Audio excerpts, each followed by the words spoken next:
Good morning, people. How's everybody doing out there? My people. Good to see you. 16th of August, it's Friday. What are you guys gearing up for? I think I'm just gonna do basically absolutely nothing. I might do a little job search stuff. A little bit later, I've got some resumes out, trying to work on moving this studio, as it were, to a different location. What I'd like to talk about today is kind of along the lines of what Backcountry, he just put a really good video out yesterday. Not quite really the same topic, but why I couldn't stop drinking alcohol after repeated attempts at this shit. Just in and out of detox. 2017, I went to the same detox at least 5 times, starting in November of 2016 and the summer of 2017. It was an awful year. It was like, I don't even think I could put together, I think the longest during that period was maybe 1 month of sobriety. Everything else was 2 weeks, 3 weeks, and I would relapse, stop, pick it up again, maybe start a run to where I started having the withdrawal symptoms coming on like an idiot. You know, I go and go over that period of time. I shouldn't have picked the alcohol up at all to begin with. Ending up back, you know, and the funny thing is, I had gotten down there one time and there were 2 guys that were there. I was just there for detox that had just gotten there. And this was the time when I had the month. I went back down there and they were on their, both of them were on their last days. They were getting out of this treatment facility. And they're like, Shades, or otherwise known as whoever, you're back? And I was like, yeah, man, I think it was like 3.5 weeks, but it was really weird to see them. I saw them when I left and they had only been there, you know, 2 or 3 days, and then I come back and they're on their last day. They had been there 28 to 30 days or whatever, and they were on their way out. And it just blew me away. Ran into some people I had seen in there before, but I just could not get it down. And I managed to, it's just off and on. And then during 2020, I was really careful, like I've said before, because of COVID. I didn't have health insurance that whole year because of a clerical foul up.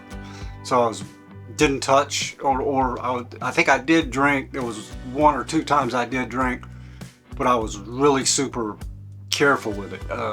I took Antabuse during that period, and it was just I couldn't get it together then. And then 2018 I did okay.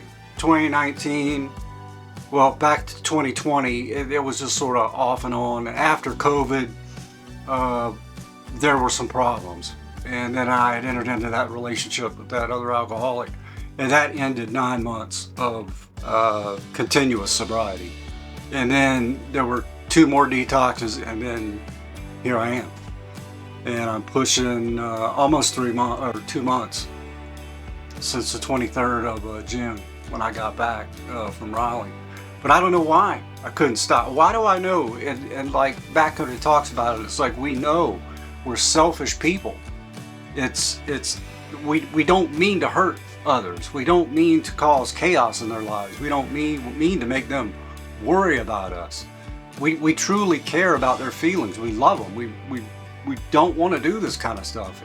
It's I don't know. For me, it's, and in Anna's video, she talks about self-harm. And I mean, I think it is a form of masochism, nihilism, mixed in with, you know, a smidgen of just complete, utter lack of control, plus a subconscious effort to destroy oneself. It's just a self-destructive thing. Do I want to end up dead from alcohol? I don't know. It's obviously slow suicide. I mean, Ozzy wrote about it, you know, on a Suicide Solution. That's on his first record.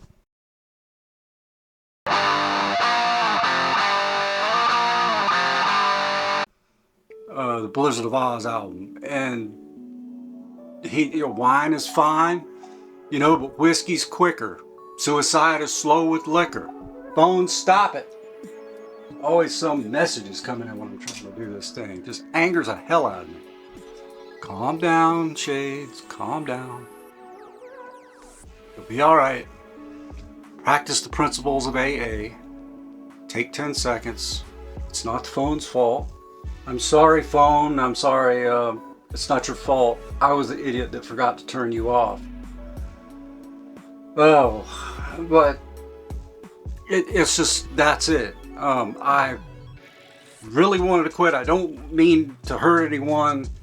It obviously seems to be some form of self-destruction or masochism. Do I get pleasure out of it? Relating to if it's masochism, I don't know. Maybe. I'm doing this thing over and over again, expecting different results. The insanity of that. And then there's a possibility of the THIQ, the tetrahydroisoquinoline connection, of having that opioid-like compound in the brain that never goes away. Even though that myth, it had become sort of debunked. But I know that I have the chemical in my brain because I'm an alcoholic or a person suffering, alcohol use disorder, and it's never going to go away. I find myself walking up to the Circle K to get my wine, completely conscious of walking, knowing that I'm going to relapse. The relapse has already started. The second it popped into my brain, well, you could argue that it stopped before that thought popped into my brain. I'm walking, or I'm riding the bike up there, trying not to think about what's going to happen. I know it's going to happen. Yeah, Shades is going to buy it. He's fully intent on, hell-bent on getting his hands on that wine and starting this ridiculous and endless cycle once again, and he doesn't know where he's going to end up. I mean, is it like a masochistic kind of thing? Do we want it to hurt so good? As to quote John Cougar, Johnny Cougar, John Melonhead. That's it.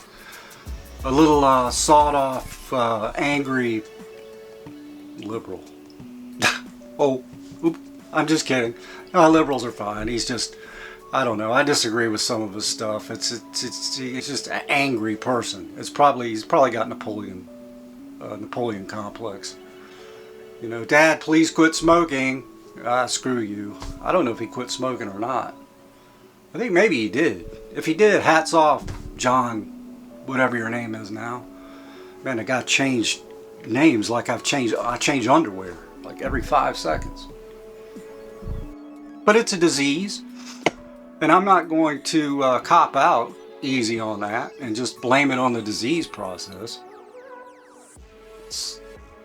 But it does certainly play a factor into, the triggers, and all of a sudden you find yourself doing something damn well is self-destructive if you don't stop. But I know where they're coming from, and alcohol has taken it hasn't completely destroyed my life, but it's taken a huge chunk out of who I could have been, and that's something that I have to live with every single day when I wake up in the morning. Throughout the day, I just try to make it through one day at a time. Don't drink. And I do take Antabuse, and I know what will happen if I do drink on Antabuse. It will not be a pretty situation, and it could be life-threatening. That's a extra layer, of safety. The foolproof switch, if you will.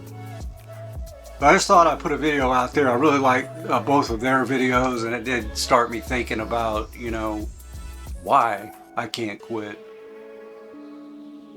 The only way to end it is to quit. And if you can do it without a program, Smart Recovery, Celebrate Recovery, Alcoholics Anonymous, Narcotics Anonymous, if you're having problems with the dry goods, that's great. I mean, my hat goes off to anybody that just stops, and I've known some people that have done that, but I'm not one of them. And through the kindling process, through all the stop starts, all the binges, all that terrible pattern, it's left me where I can't drink very long, and then I'm in trouble. Plain and simple. But as they say, as we do in AA, and I'm not advocating for that, please keep coming back. I love my followers. I love you guys. If it weren't for you, I wouldn't be here. If it wasn't for alcohol, I wouldn't be here. But I do this to help others. Definitely want to make a difference in sharing my experience and stories.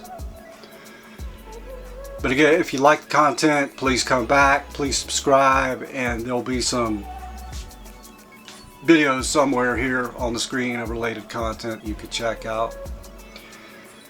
And as always, stay tuned, come back, and I'll see you later.